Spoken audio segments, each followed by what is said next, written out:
누가복음 24장 25절로부터 35절까지 말씀 우리 한 절씩 교독하겠습니다.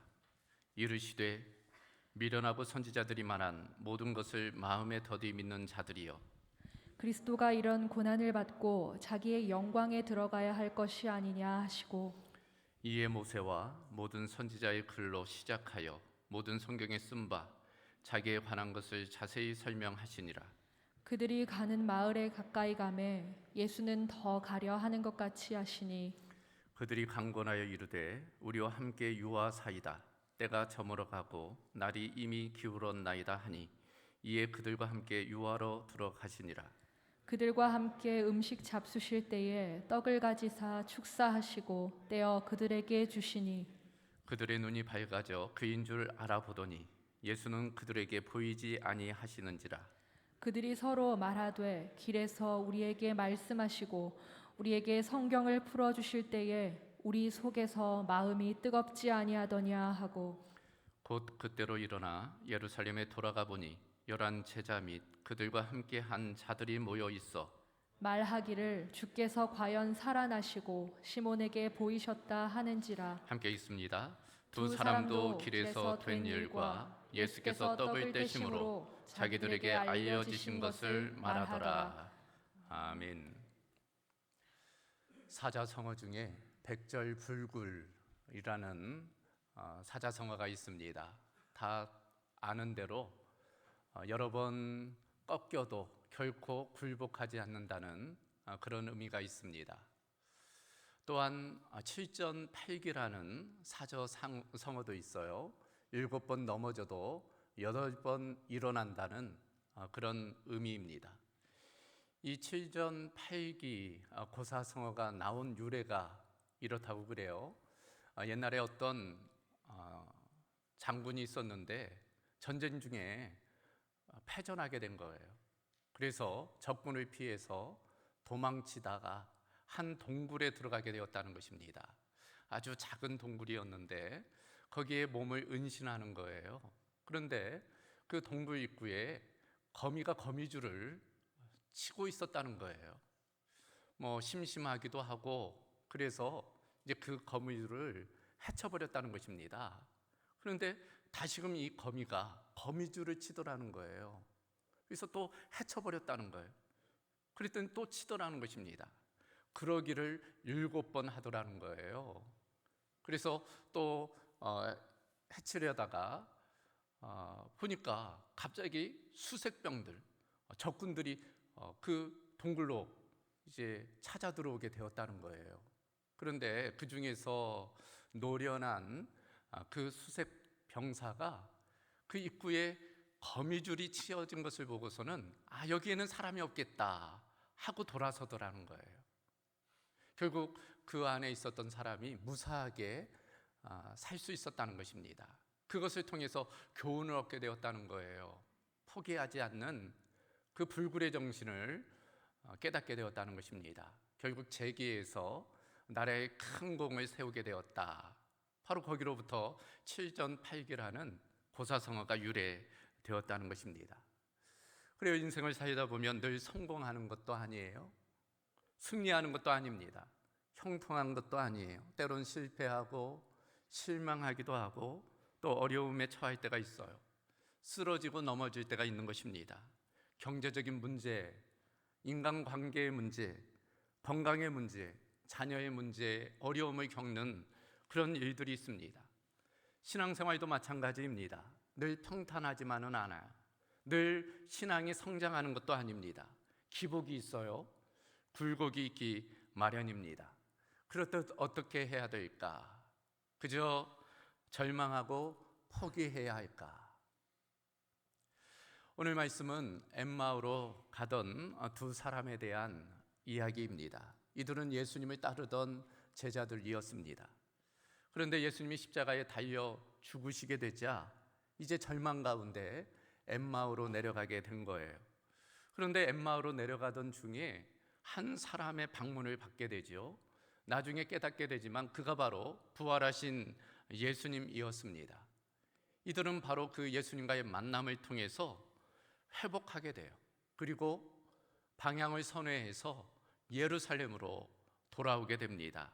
소망 가운데 예루살렘으로 돌아온 이야기, 그것이 바로 오늘 본문의 이야기인 것입니다. 우리는 이 말씀을 통해서 신앙생활에 있어서 왜 우리가 절망하게 되는지, 또한 어떻게 그 절망의 상황을 이겨낼 수 있는지를 교훈 얻게 되는 것입니다. 먼저 이것으로부터 시작하려고 그럽니다. 이들이 예수님을 따랐던, 열심히 있었던 사람들이라는 거예요. 그것을 알 수 있는 것이 13절 말씀입니다. 13절 말씀 다시 보면, 그날에 그들 중 둘이 예루살렘에서 25里되는 엠마오라 하는 마을로 갔다라고 되어져 있습니다. 그날에 그들 중 둘이라고 되어져 있어요. 이 둘이 누구일까? 앞선 9절 말씀을 보면 무덤에서 돌아가 이 모든 것을 11사도와 다른 모든 이에게 알렸다라는 대목을 보게 되는데, 바로 이들 중에 두 사람이라는 것입니다. 그러니까 예수님께서 십자가에 달려 죽으신 연후 사흘 만에 그 안식일 첫날에 몇몇의 여인들이 무덤에 방문하잖아요. 향품을 들고 무덤으로 가는 것입니다. 근데 무덤은 텅 비어 있고 천사를 만나게 돼요. 예수님을 만나게 되는 것입니다. 그리고 돌아와서 모처에 숨어 있는 11사도와 또 다른 많은 사람들에게 부활하신 예수님에 대해서 전하는 거예요. 바로 그 현장에 있었던 사람들이라는 것입니다. 그렇다면 이 두 사람이 11사도 중 한 사람일까요? 그러지는 않은 것 같아요. 11사도 이외에 다른 많은 사람들 중에 두 사람이었던 것 같습니다. 그도 그럴 것이 33절을 보면, 곧 그때로 일어나 예루살렘에 돌아가 보니 11제자 및 그들과 함께한 자들이 모여 있었다. 그러니까 이들이 엠마오에서 다시 예루살렘으로 돌아오거든요. 그래서 모처에 가보니 11사도와 다른 많은 사람들이 있었다는 거예요. 그러니까 11사도는 아닌 것이죠. 다른 많은 사람들 중에 두 사람이었던 것입니다. 특별히 이 두 사람 중에 한 사람의 이름이 본문 18절에 나와 있어요. 글로바라고 되어져 있습니다.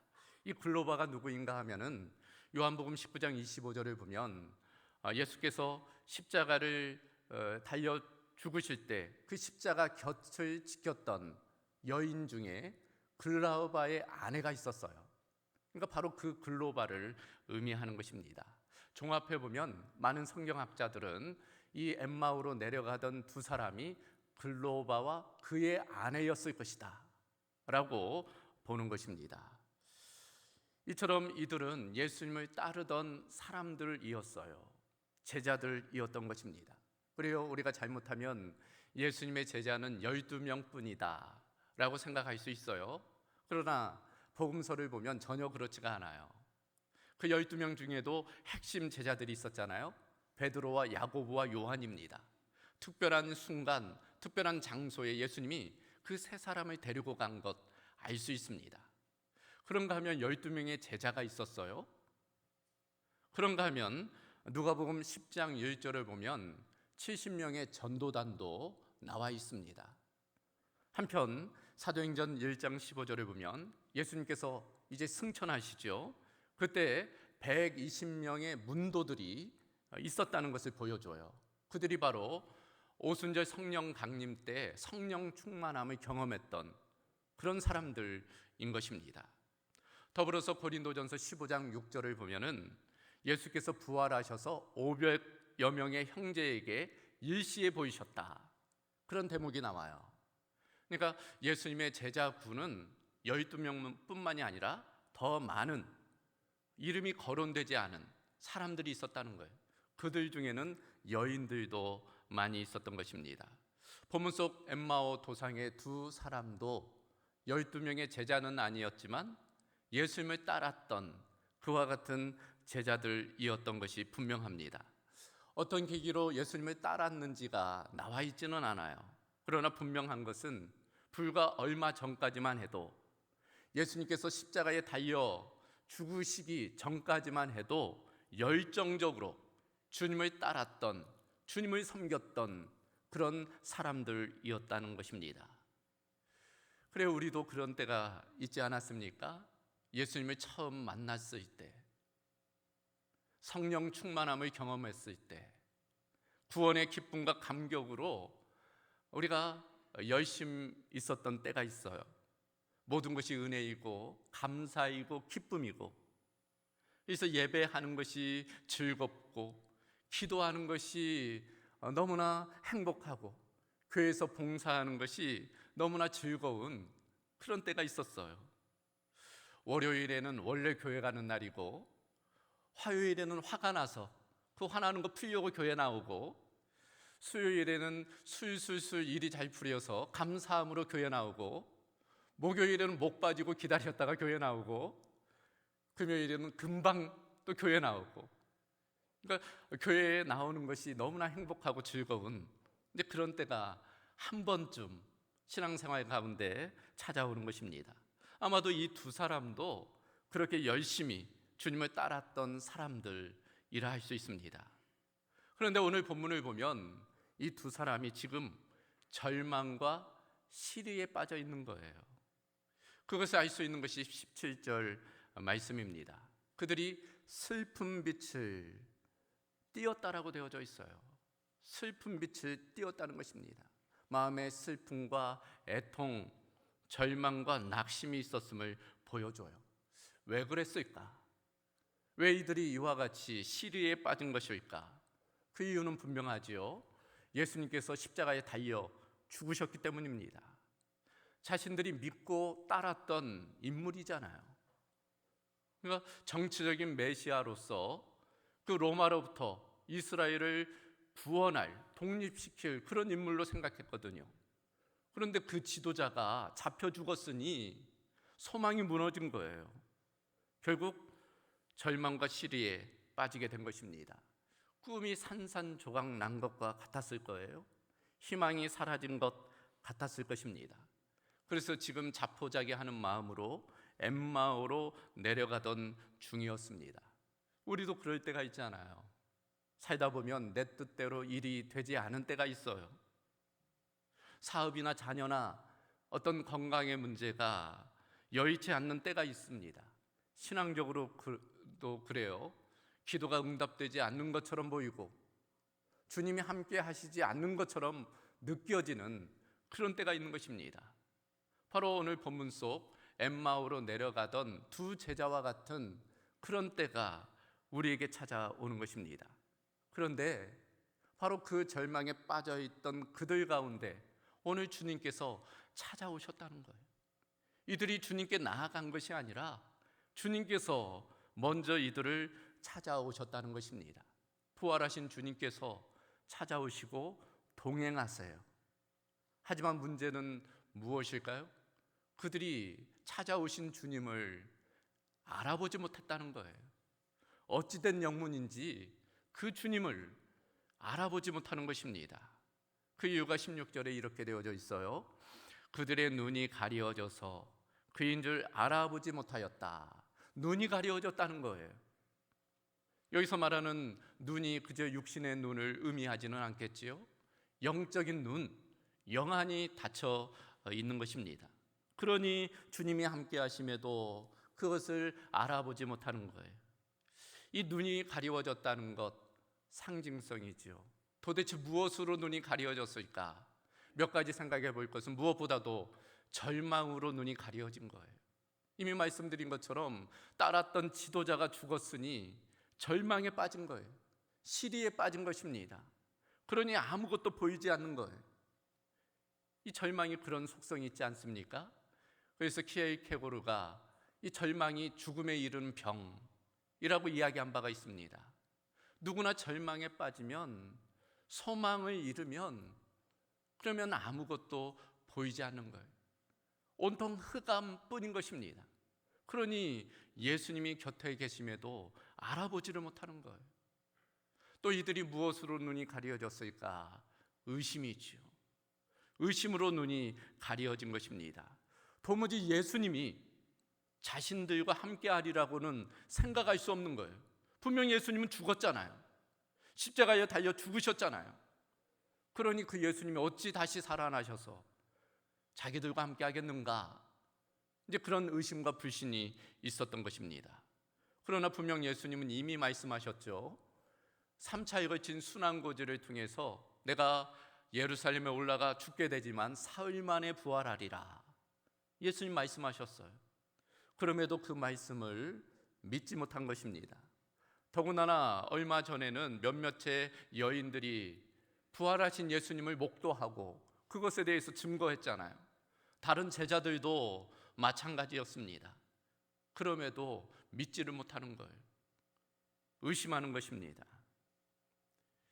이와 같이 절망과 의심이 이들의 눈을 가리고 부활하신 예수님이 찾아오셨음에도 알아보지 못하도록 만들었던 것입니다. 이와 같은 절망과 의심이 그러므로 문제예요. 삶에 있어서 또한 신앙생활함에 있어서 이 절망과 의심이 문제입니다. 걸림돌이 되는 거예요. 우리도 마찬가지죠. 의심과 절망이 있다 보면 주님이 함께 하심에도 깨닫지를 못하게 되는 것입니다. 그것이 우리의 삶에 무능력을 가져오게 하는 것이지요. 중요한 것은 이와 같이 절망에 빠졌던 제자들을 예수님께서 다시금 회복시켜 주신다는 거예요. 다시 복음의 일꾼으로 세워주신다는 것입니다. 어떻게 그렇게 하셨을까요? 가리워졌던 눈을 띄게 하신 거예요. 31절에 이렇게 되어져 있습니다. 그들의 눈이 밝아져 그인 줄 알아보았다. 가려졌던 눈이 밝아졌다는 거예요. 그래서 분명 예수님을 알아보게 되었다는 것입니다. 어떻게 가려졌던 그 눈이 밝아질 수 있었을까? 그 중심에는 예수님과의 만남이 있어요. 또한 말씀과의 만남이 있습니다. 이들에게 찾아오신 주님께서 말씀을 통해서 이들의 가려진 눈을 열어주시는 거예요. 그래서 오늘 본문을 보면 소위 세 가지 말씀이 등장합니다. 기록된 말씀, 성경, 선포되는 말씀, 설교, 보여지는 말씀, 성찬입니다. 그래서 27절을 보면 이에 모세와 모든 선지자의 글로 시작하여 모든 성경에 쓴 바, 기록된 하나님의 말씀이죠. 바로 구약 말씀을 의미하는 것입니다. 그 구약 말씀, 모든 성경에 쓴 바 자기에 관한 것을 자세히 설명하셨다. 그 성경에 기록된 그 말씀을 해석해 주는 거예요. 오늘 우리식으로 말하면 예수님께서 설교하신 것입니다. 자, 그 말씀을 보고 들음을 통해서 그 눈이 밝아진 거예요. 더불어 30절을 보면 그들과 함께 음식을 잡수실 때 떡을 가지사 축사하시고 떼어 그들에게 주셨다. 이 내용이 어떤 모습입니까? 성찬의 모습이에요. 성찬 때 떡을 떼어 축사하시고 나누어 주시듯 예수님께서 그 제자들과 그와 같은 식사 자리를 하시는 거예요. 바로 이와 같은 기록된 말씀 성경, 선포되는 말씀 설교, 보여지는 말씀 성찬을 통해서 가려졌던 눈이 띄어지게 된 거예요. 그리고 예수님을 발견하게 되는 것입니다. 그 과정에 있어서 성령의 감동과 조명이 있었어요. 32절 말씀을 보면 그들이 서로 말하되 길에서 우리에게 말씀하시고 우리에게 성경을 풀어주실 때 우리 속에서 마음이 뜨겁지 아니하더냐. 나나주를 보면 마음이 뜨겁지 아니하더냐, 마음이 불붙지 아니하였더냐. 성령의 역사입니다. 성령께서 감화 감동시키신 거예요. 말씀을 조명시켜 주신 것입니다. 그것을 통해서 예수님을 볼 수 있도록 눈을, 영안의 눈을 열어주신 거예요.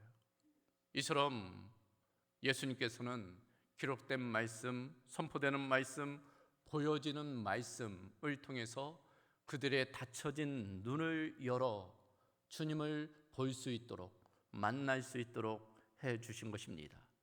결국 이들이 어떻게 되었을까요? 33절 말씀을 보면 곧 그때 일어나 예루살렘으로 돌아갔다 라고 되어져 있어요. 엠마오로 향하던, 절망과 낙심으로 내려갔던 그들이 방향을 선회해요. 그리고 다시금 예루살렘으로 올라갔다는 거예요. 절망의 자리에서 소망의 자리로, 의심의 자리에서 믿음의 자리로 올라갔다는 것을 의미하는 것입니다. 그리고 이들은 모든 것을 회복하게 되는 것이지요. 무엇을 회복했을까요? 이후로 진행되는 말씀을 보면 무엇보다도 예배를 회복하게 됩니다. 52절 53절 보면 그들이 그에게 경배하고 늘 성전에서 하나님을 찬송하였다. 경배와 찬송입니다. 예배이죠. 주님을 다시금 만난 그들이 예배를 회복하는 거예요. 예배의 기쁨을 회복하는 것입니다.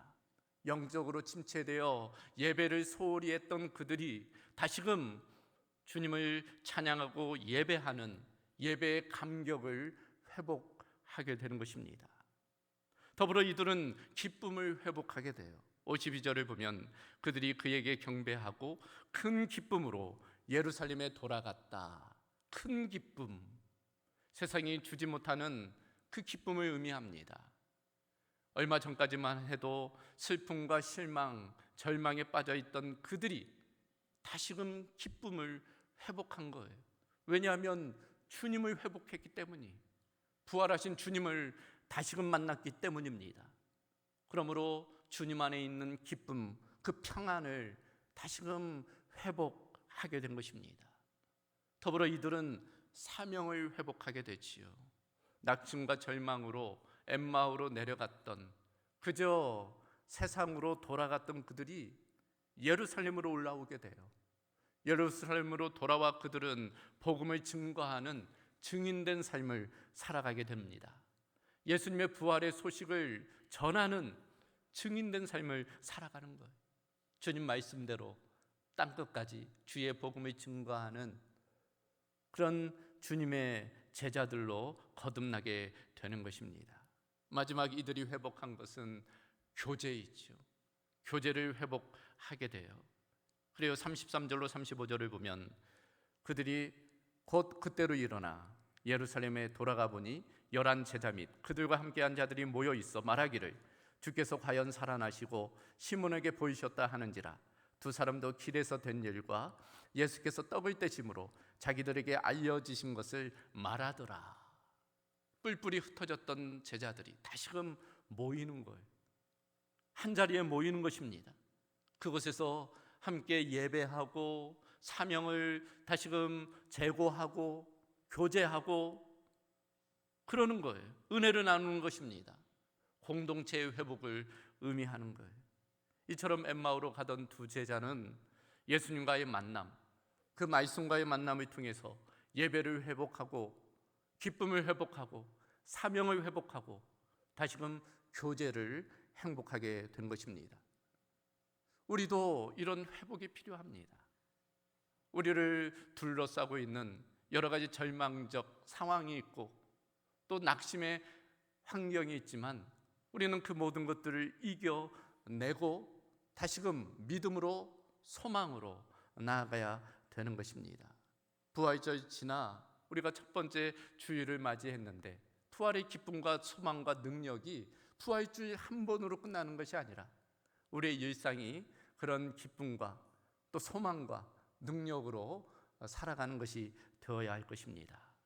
말씀을 정리하지요. 이 엠마오와 예루살렘은 상징성이 있어요. 엠마오라는 것은 상처와 절망, 낙심, 포기 이런 것들을 상징합니다. 반면 예루살렘은 믿음을 상징하죠. 소망을 상징합니다. 주님에 대한 사랑을 상징해요. 그래요. 우리도 때로 엠마오로 내려갈 때가 있어요. 신앙적으로도 그래요. 관계적으로도 그렇습니다. 모든 영역에서 때로 실패와 절망에 빠질 때가 있어요. 실수하고 넘어질 때가 있습니다. 그래서 눈이 가려질 때가 있어요. 그런데 놀라운 것은 바로 그때 주님께서 우리를 찾아오시는 거예요. 그리고 손을 내밀어 주십니다. 우리는 그 주님과의 만남을 통해서, 특별히 말씀과의 만남을 통해서 가려진 눈을 다시금 뜨게 되는 거죠. 주님을 통해서 다시금 치유되고 회복되는 것입니다. 그래서 절망의 자리, 낙심의 자리, 그 엠마오에서 다시금 일어나 예루살렘으로 올라가게 되는 것입니다.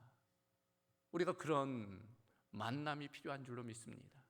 우리의 예배를 통해서 또 말씀과 기도를 통해서 주님을 만나고 그 주님을 만남을 통해서 우리의 삶의 모든 영역들이 회복되는 그 은혜를 누리며 살아가야 할 것입니다.